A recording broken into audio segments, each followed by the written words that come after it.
हिंदू धर्म ग्रंथों से हम यह जानते हैं कि जब इस दुनिया में अधर्म का बोलबाला था, तब भगवान विष्णु ने किसी न किसी रूप में अवतार लिया और धर्म की रक्षा की। जब यह कलयुग अधर्म के बोझ से गुजर जाएगा, यानी जब यह पाप से भर जाएगा, तब भगवान विष्णु कल के अवतार में प्रकट होंगे और कलयुग का विनाश कर सत्य के युग का आरंभ करेंगे। लेकिन आज भी हम में से कई लोगों के मन में यह सवाल है कि कलयुग कैसा होगा। दोस्तों, यह तो आप जानते ही होंगे कि हिंदू धर्म ग्रंथों में समय चक्र को 4 भागों में बांटा गया है।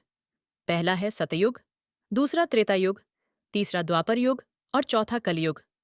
अभी हम जिस युग में जी रहे हैं, उसे कलयुग कहा जाता है। कलयुग का अर्थ है एक ऐसा युग जिसमें मानव जाति का मन संतोष से दूर हो जाता है। हर कोई किसी न किसी कारण से मानसिक रूप से परेशान है और धर्म केवल 1/4 शेष रह गया है। चारों ओर प्रतिशोध, अभिमान और अधर्म का बोलबाला है। पुराणों में कलयुग के लोगों को श्राप के समान बताया गया है। लेकिन दोस्तों, क्या आप जानते हैं कि कलयुग की शुरुआत कब हुई थी और यह अभिशाप आने वाले सभी युगों को कैसे प्रभावित करेगा? धार्मिक ग्रंथों के अनुसार यह युग परिवर्तन का 22वां चक्र चल रहा है। इसी प्रकार भगवद गीता में भी इसका उल्लेख है। भगवद गीता के अनुसार परिवर्तन सृष्टि का नियम है। जैसे आत्मा एक शरीर से दूसरे शरीर में जाती है, वैसे ही युगों का परिवर्तन भी निश्चित है, जिसे कोई नहीं रोक सकता। विष्णु पुराण के अनुसार एक बार किसी ने श्रीहरि विष्णु से पूछा, प्रभु, इस समय द्वापर युग चल रहा है, जब कलयुग आएगा तो लोग उसे कैसे पहचानेंगे? इस पर भगवान विष्णु ने उत्तर दिया, जब संसार में पापों की संख्या बढ़ जाएगी, तब समझना कि कलयुग आरंभ हो गया है। उन्होंने कहा, स्त्रियों के केश, जो कभी आभूषण माने जाते थे, वे अब उन्हें स्वयं काटने लगेंगी। स्त्री पुरुष सुंदर दिखने के लिए बालों को रंगने लगेंगे। लंबे और काले बाल दुर्लभ हो जाएंगे। जिस दिन पुत्र अपने पिता पर हाथ उठाएगा, समझ जाना कि कलयुग प्रारंभ हो गया है। घर घर में कलह और अशांति होगी। लोग एकजुट नहीं रहेंगे। जब लोग अपने ही अपनों को मार डालेंगे, तब कलयुग अपनी चरम सीमा पर होगा। तब त्रिदेव ब्रह्मा, विष्णु और महेश इस पापी कलयुग का नाश करेंगे और एक नए युग का आरंभ होगा, जहां सब कुछ सत्य होगा।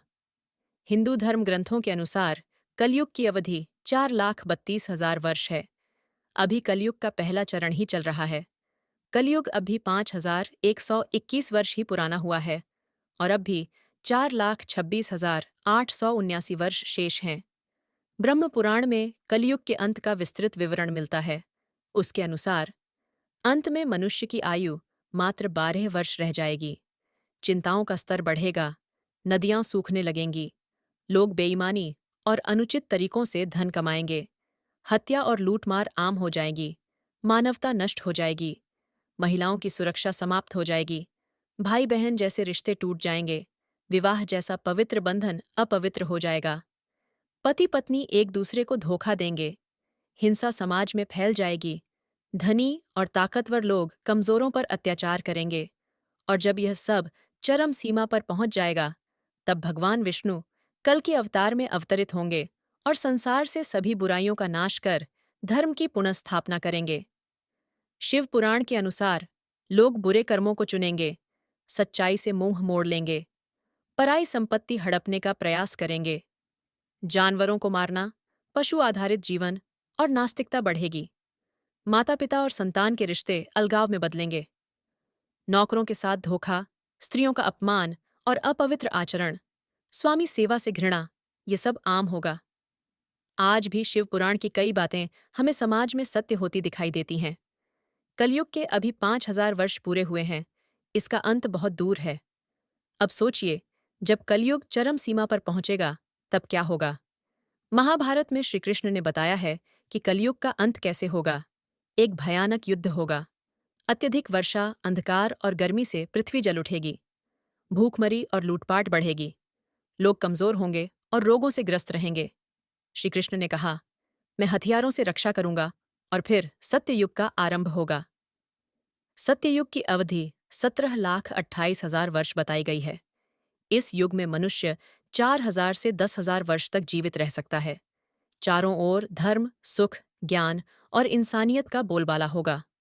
संपूर्ण सृष्टि का स्वर्ण युग कहा जाएगा।